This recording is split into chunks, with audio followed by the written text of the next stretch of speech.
బంగారు పండ్లు అనేటువంటి అనుదిన వర్తమాన కార్యక్రమం చూస్తున్న మీ అందరికీ ప్రభువైన యేసుక్రీస్తు వారి శ్రేష్టమైన నామంలో వందనాలు శుభములు తెలియజేసుకుంటూ ఉన్నాను. ఈరోజు మన ధ్యాన అంశము నీవు ఎవరి మీద ఆశ పెట్టుకుంటున్నావు అనేటువంటి అంశం. కీర్తనల గ్రంథము 146వ కీర్తన 5వ వచనంలో, ఎవనికి యాకోబు దేవుడు సహాయుడగునో, ఎవడు తన దేవుడైన యెహోవా మీద ఆశ పెట్టుకొనునో వాడు ధన్యుడు అనేటువంటి మాట. ఎవరు మన దేవుడైనటువంటి యెహోవా మీద ఆశ పెట్టుకుంటాడో వాడు ధన్యుడంట. దావీదు కీర్తనకారుడు రాసినటువంటి మాటలు ఇవి. దావీదు దేవుని మీద ఆశ కలిగి ఉండేవాడు, దేవుని మీద ఆనుకుని ఉండేవాడు. కీర్తనల గ్రంథంలోనే మనం చూస్తే 71వ కీర్తన 5వ వచనంలో, నా ప్రభువా యెహోవా నా నిరీక్షణాస్పదము నీవే, బాల్యము నుండి నా ఆశ్రయము నీవే అంటాడు ఆయన. చూడండి, బాల్యము నుండి కూడా నా ఆశ్రయము నీవే. అతడు గొర్రెల కాపరిగా చిన్నతనము నుంచి అడవులలో బడి తిరుగుతూ ఉన్నప్పుడు అసలు ఆశ్రయము ఎవరు అని అంటే నా తల్లి నా తండ్రి అని చెప్పడానికి లేదు దావీదుకి. నా చిన్నతనము నుంచి, నా బాల్యము నుంచి నా ఆశ్రయము నీవే అని చెప్తున్నాడు. ఎంత మంచి మాట అండి అది. ఎవరైతే దేవుని మీద ఆశ పెట్టుకుంటారో వాళ్ళు ధన్యులు అనేటువంటి మాటను మనం చూస్తున్నాం. ఒక ధన్యత మన జీవితంలోనికి రావాలి. మనం ఎప్పుడు ధన్యులు అవుతామంటే, దేవుని యొక్క వాక్యంలో ధన్యతలు అనేటువంటి మెసేజ్లు చాలా చెప్తూ ఉంటాను నేను. దేవుని మీద ఆశ పెట్టుకునేవాడు ధన్యుడని వాక్యం సెలవిస్తుంది. అంటే చాలామంది వారికి ఉన్న డబ్బు మీద ఆశ పెట్టుకుంటారు, రావలసిన ఆస్తి మీద ఆశ పెట్టుకుంటారు. కొందరు తన భర్త మీదే ఆశ పెట్టుకుంటారు, తల్లిదండ్రుల మీద ఆశ పెట్టుకుంటారు, చదువు మీద, అది మంచిగా చదివాను నేను, మంచి ఉద్యోగం వస్తుంది అని ఆశ కలిగి ఉంటారు. అన్నీ చాలా చాలా ఆశలు ఉంటాయి ఈ లోకంలో. అయితే దావీదు స్పెసిఫిక్గా చెప్తున్నాడు, నేనైతే నా దేవుని మీదే ఆశ పెట్టుకుంటాను తప్ప ఆయనే నా ఆశ్రయదుర్గం. ఇప్పుడే కాదండి, నా చిన్నప్పటి నుంచి ఆయనే అని చెప్తున్నాడు ఆయన.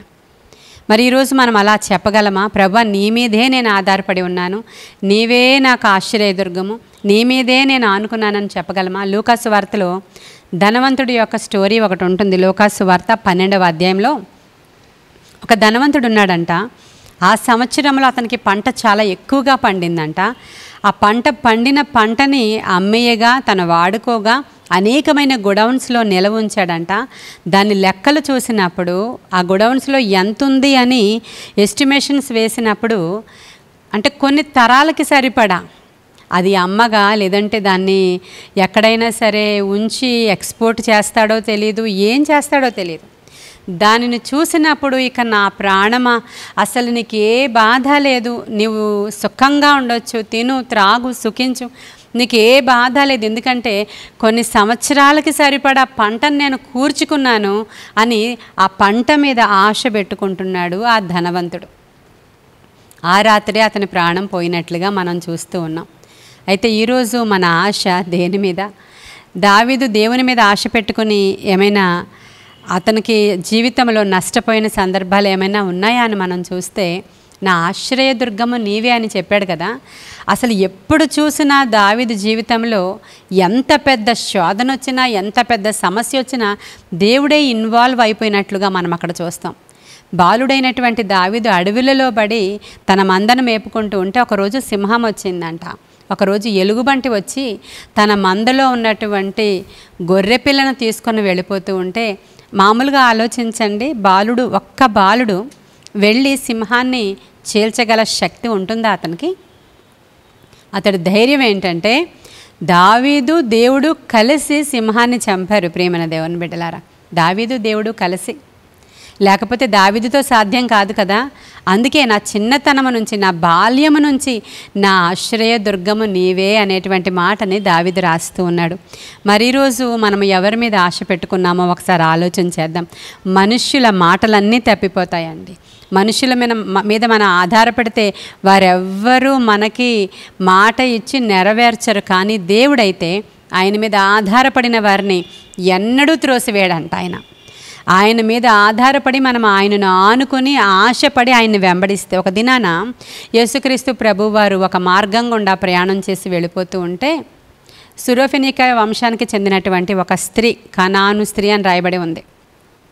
ఆ స్త్రీ యేసయ్య మీద ఆశ పెట్టుకుందంట. ఏమని ఆశ పెట్టుకుందంటే, యేసయ్య దగ్గర నాకు స్వస్థత దొరుకుతుంది, నా కుమార్తెకి విడుదల దొరుకుతుంది, ఆయననే నేను అంటే ఆయన మీద ఆధారపడి ఆమె చాలా దూరం ఆయన వెనకాల నడిచొచ్చేస్తుంది. అయితే అక్కడ ఉన్నటువంటి శిష్యులు చెప్తున్నారు, అమ్మ నువ్వు ఆయన దగ్గరికి రాకు, మాస్టర్ని డిస్టర్బ్ చేయకు, కేకలు వేయకు, వెళ్ళిపో అన్నప్పుడు ఆవిడ ఏమాత్రం పట్టించుకోవట్లేదు. అయ్యా ఒక్కసారి కనికరించు, అయ్యా ఒక్కసారి నా వైపు చూడు, అయ్యా ఒక్కసారి చూడు, నా ఆశ అంతా నీ మీదేనయ్యా, ఒక్కసారి నా వైపు దృష్టించు అని అడుగుతుంది ఆమె. అప్పుడు ప్రభు అడుగుతున్నారు, అమ్మ నాతో నీకేంటి, అసలు నేను మీలాంటి వాళ్ళ కొరకు రాలేదు, నా సొంత జనాంగం కోసం వచ్చాను అంటారు ఆయన. అయినప్పటికీ ఆశతో ఆయన్ని వెంబడిస్తూనే ఉంది. అప్పుడు ఆయన అడుగుతున్నారు, అమ్మ నీకు కాదు నేను రొట్టె వేసేది అని ఆయన ఒక మాట మాట్లాడతారు అక్కడ. అయినప్పటికీ ఎంత మాత్రము సిగ్గుపడలేదు, కోపం తెచ్చుకోలేదు. బల్ల మీద నుంచి పడిన రొట్టె ముక్కలు తీసుకోవడానికి కుక్కలకి అర్హత ఉంది కదా నాయన, అలా అనుకో, నా ఆశ నీవే అంటుంది. హల్లెలూయా. ఆయన మీదే ఆశ పెట్టుకుందామే. ఈయన తప్ప ఇంకెవ్వరు నాకు చేయలేరు అని ఆశ పెట్టుకుంది ఆయన మీద. ఈయన తప్ప నా కుమార్తెని ఎవ్వరూ బాగు చేయలేరని ఆశ పెట్టుకుంది. ఈయనే నాకు ఆధారం, ఈయన కాకపోతే నా కుమార్తె చచ్చిపోతుందేమో, కాబట్టి ఈయన మీదే నేను ఆశ పెట్టుకున్నానని ఆమె విశ్వాసాన్ని ప్రదర్శిస్తుంది. ప్రియమైన దేవుని బిడ్డలారా, మనం ఆయన మీద ఆశ పెట్టుకోవడం అంటే అర్థం ఏంటి? మన యొక్క క్రియలలో చూపించాలి, అది మన ఆలోచనలలో చూపించాలి, అది ఆమె క్రియలో చూపిస్తుంది. ఆమె విశ్వాసాన్ని ప్రదర్శిస్తుంది. ఆమె విశ్వాసాన్ని చూచినప్పుడు స్వయముగా యేసుక్రీస్తు ప్రభువే ఆశ్చర్యపోయారండి. ఇంతటి విశ్వాసం నేను ఎక్కడా చూడలేదన్నారు. హల్లెలూయా. ఎంత గొప్ప విషయం కదా అది. ఆమె ఆశ పెట్టుకుంది దేవుని మీద. అప్పుడు ప్రభువు వెంటనే వెళ్ళు, నీ కుమార్తె స్వస్థపరచబడింది అని ప్రవచించారు. ఆయన రిలీజ్ చేశారు ఒక మాటని, ఆ స్వస్థతని అనౌన్స్ చేశారు దేవుడు. ఏ క్షణానికైతే ఈ కానాను స్త్రీ ప్రభువుతో మాట్లాడిందో, ఇంటికి వెళ్ళిన తర్వాత ఆలోచిస్తే అదే సమయానికి తన కుమార్తె బాగుపడిపోయింది. ప్రియమైన దేవుని బిడ్డలారా, ఎంత గొప్ప కార్యం దేవుడు చేశారో చూడండి. నీ స్వస్థత విషయంలో వైద్యుల మీద ఒకవేళ నీవు ఆశ పెట్టుకున్నావేమో, ఆ డాక్టర్ అయితే ఇలా ట్రీట్ చేస్తారు, ఈ హాస్పిటల్కి వెళితే, ఈ ఆయుర్వేదిక్ అయితే, ఇంకొకటైతే ఆశ పెట్టుకున్నావేమో నువ్వు ఎవరి మీద అయినా. వాళ్ళు ఏమైనా డొనేట్ చేస్తారు, వీళ్ళు ఏమైనా డొనేట్ చేస్తారు, అప్పుడు నేను ట్రీట్మెంట్ చేయించుకుంటాను, అక్కడికి వెళ్తాను, ఇక్కడికి వెళ్తానని. ఒకవేళ ఈ వాక్యం నీ వరకు రీచ్ అయితే, నీవు గనుక ఈ వాక్యం వింటున్నట్లయితే, ఆయన మీద నీవు ఆశ పెట్టుకుంటే తప్పక ఆయన నిన్ను స్వస్థపరుస్తాడండి. ఎంతోమంది జీవితాలలో ఎన్నో స్వస్థతలు జరగడం నా కనులారా నేను చూశాను. అద్భుతాలు చేశాడు దేవుడు, ఆశ్చర్యాలు చేశాడు. ఆయన మీద ఆశ పెట్టుకున్నప్పుడు ఆయన ఎంత మాత్రము నిన్ను త్రోసివేయువాడు కాడు. ప్రియమైన దేవుని బిడ్డలారా, కొందరైతే వారికున్న రథములను బట్టి, గుర్రములను బట్టి అతిశయపడతారట. మనమైతే మన దేవుని బట్టి అతిశయపడతాం, ఆయన మీదే ఆశ పెట్టుకుంటాం, ఆయన మీదే ఆనుకుంటాం.